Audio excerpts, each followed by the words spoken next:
Everyone. तो आज के इस लेक्चर में हम देखने वाले हैं परम्यूटेशंस एंड कॉम्बिनेशंस।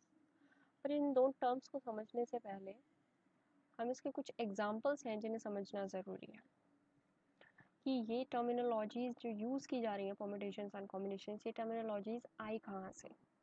तो इनको समझने के लिए पहले मैं एक बहुत ही रियल लाइफ एग्जाम्पल आपको बताती हूँ। फिगर आउट करने की कोशिश कीजिएगा कि कैसे वर्कआउट करता है वो आपके लिए। सपोज आपके पास 3 शर्ट्स हैं and you have 2 pants. Shirts कौन कौन सी शर्ट्स हैं आपके पास? यूजुअली हम शर्ट्स को कलर से ही डिफ़र करते हैं। शर्ट्स पैंट्स को मैं कलर से डिफ़र कर देती हूँ यहाँ पे।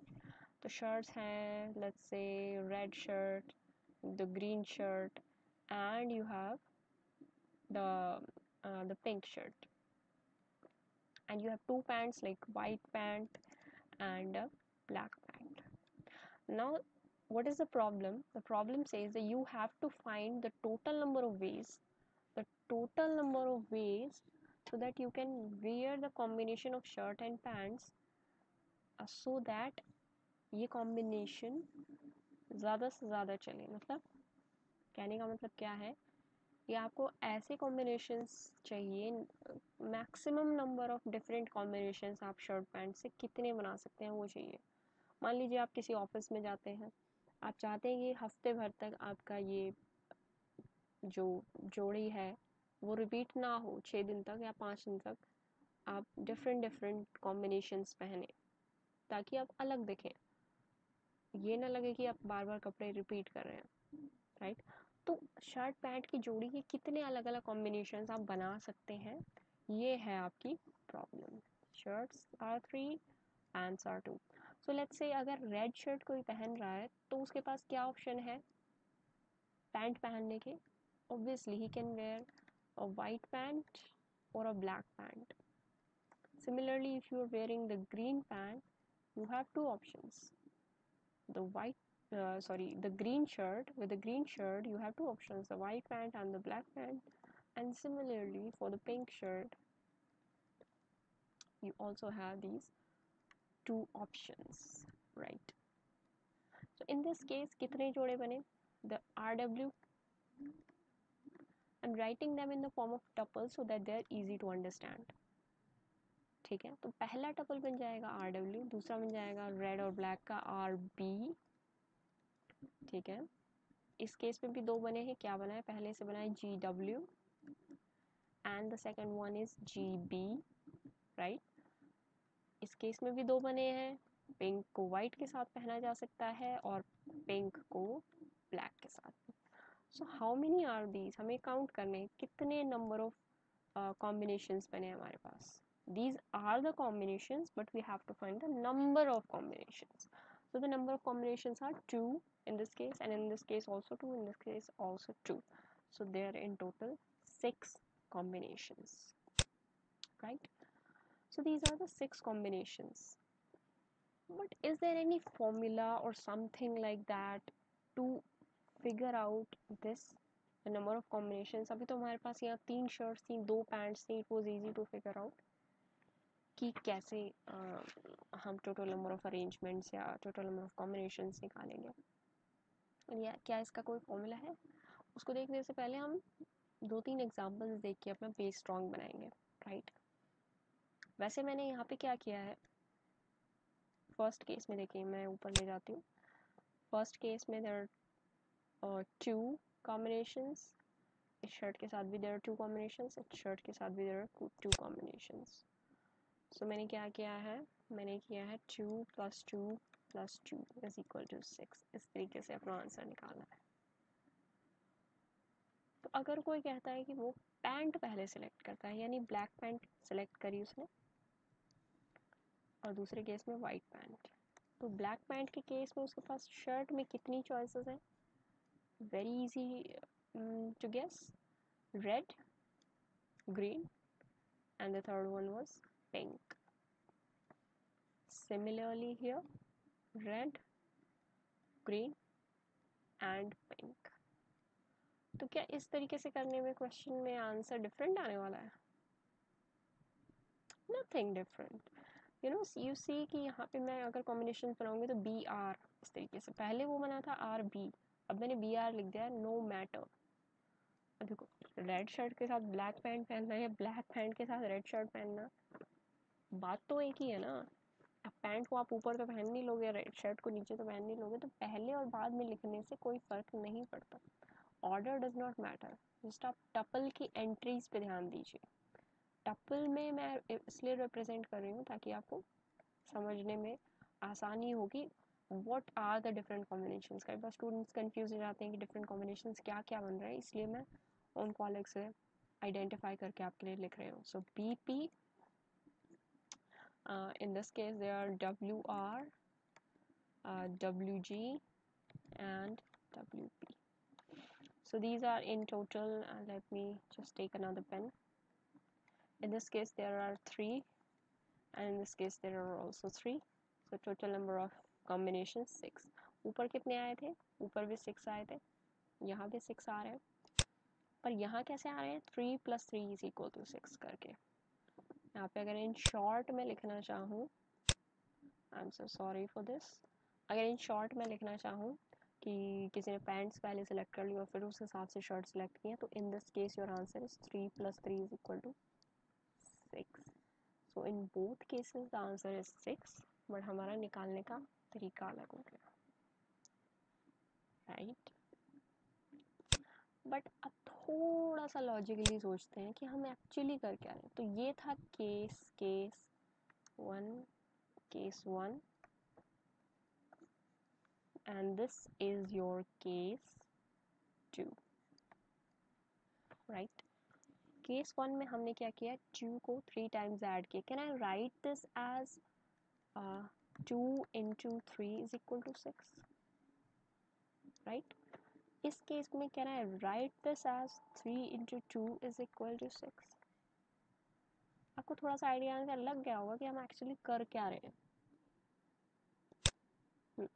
तो अब मैं बताने की कोशिश करती हूँ कि हमने आखिरकार किया क्या है। ओके, हमारे पास थी 3 शर्ट्स और 2 पैंट्स, ठीक है। एक शर्ट के लिए हम 3 कॉम्बिनेशंस पे जा रहे थे, सॉरी एक शर्ट के लिए हम 2 पैंट्स में जा रहे थे, फिर 2 पैंट्स को देख रहे थे, फिर 2 पैंट्स को देख रहे थे। तो इस तरीके से हमें मिला 3 × 2 = 6 और 2 × 3 = 6। मतलब हम कर क्या रहे हैं यहाँ पे? अगर हमने पैंट्स को पहले देखा था तो हमने 2 शर्ट्स वाली बात की थी, सॉरी 3 शर्ट्स, 2 केसेस मैंने थे ना। तो एक्चुअली में हम क्या कर रहे हैं, हम number of ways of choosing the shirts, number of ways of choosing the pants, इनको मल्टीप्लाई कर रहे हैं and then we are getting the total number of combinations that we can make or total number of arrangements that we can make. What we are doing, we are doing the number of ways of choosing a shirt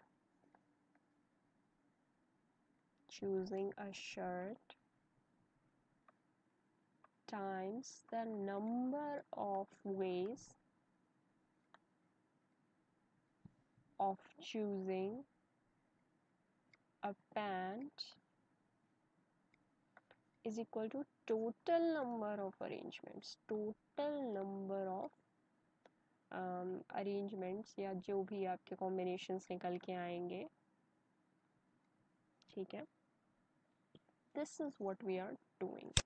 So what was the number of combination of shirts, number of ways of choosing shirt? It was 3. You can either choose the red shirt, the green shirt, or the third one, which was pink shirt. So 3. Number of ways of choosing a pant, so it is 2 because we have 2 pants, so the answer becomes 6. So we could also directly write the answer, but to make you understand कि क्या चल रहा है, ये ज़रूरी था कि आपको कंसेप्ट समझाया जाए, ठीक है। बहुत अच्छे, अब बढ़ते हैं आगे। अब देखिए एक आता है fundamental principle of counting. Fundamental principle of counting. अब ये क्या कहता है? ये वही कहता है जो हमने अभी किया है, तो अब इसको समझने में हमें ज़्यादा मेहनत नहीं लगेगी, ठीक है. It says that if an event occur m number of times, if an event can occur in n different ways. Suppose there are two events. If we are supposing that there are two events, that there are two events, जैसे हमने previous example में देखा था कि हमारे पास दो events थे, shirt choose करना और पैंट चूज़ करना, ठीक है. दो तरीके से दिमाग चलाना पड़ता आपको. दो इवेंट्स थे कि कोई शर्ट चूज़ कर रहा है, कोई पैंट चूज़ कर रहा है किसी टाइम पे, ठीक है. तो number of if an event occurs m number of times, ठीक है. If first event occur m number of times and another event occurs and another event occurs n number of times, sorry, n number of times,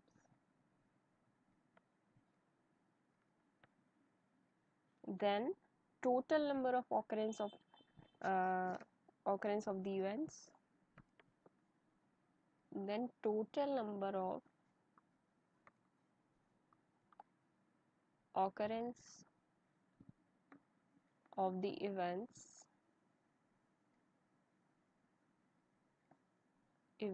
is equal to m into n. And ऐसा क्यों हो रहा है, इसको हमने अभी example की help से देखा था. 3x2 हमारा 6 आया था, राइट, है ना.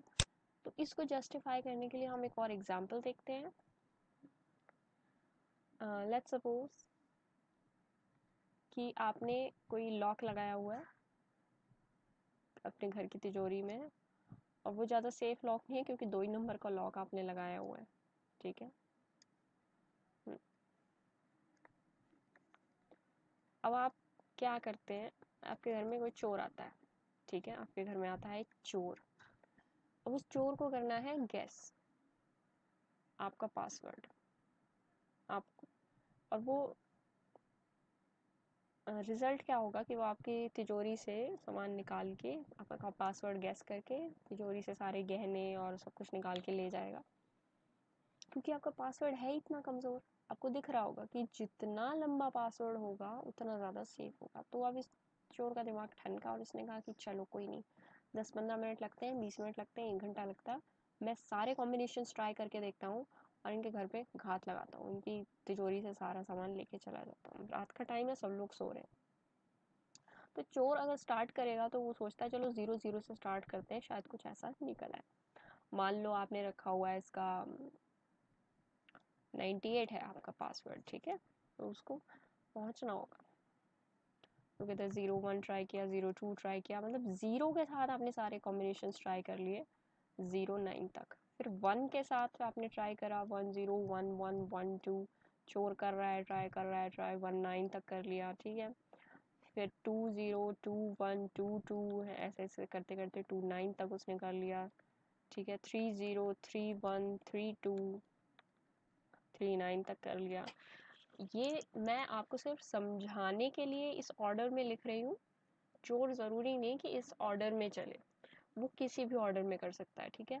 हर एक बंदा जो इसको खोलने की कोशिश करेगा वो अपने तरीके से खोलने की कोशिश करेगा. वो पहले कोई नंबर उठाएगा, बाद में कोई नंबर उठा सकता है. That depends on the individual, ठीक है.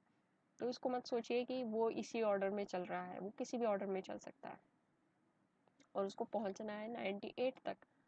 कितने तरीके, मतलब कितनी चीज़ें उसको ट्राई करनी पड़ेगी, चलिए देखते हैं.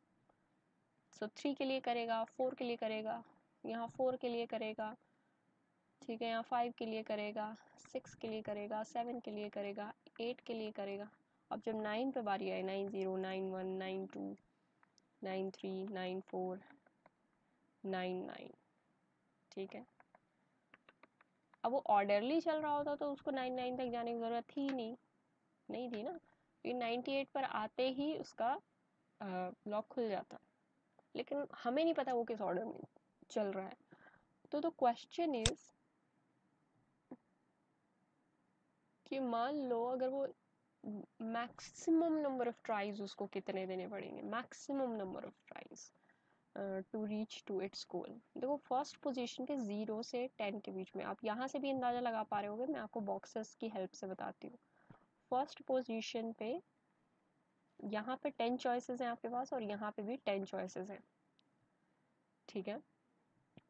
यहाँ पे भी 0 से 9 के बीच में कोई नंबर हो सकता है और यहाँ पे भी 0 से 9 के बीच में कोई भी नंबर हो सकता है, उसको सारे ट्राई करने पड़ेंगे। तो 10 numbers are there, 10 number of events are there on the first position, second position पे भी 10 number of events are there, so total number of events that he has to try is 10 times 10 which is equal to 100 and we have also justified it with the help of this जो अभी हमने देखा है, पूरी table बना के देखी और ये 100 नंबर्स की पूरी टेबल बनेगी जो 0 से शुरू होकर 9 पे ख़त्म हो रही है।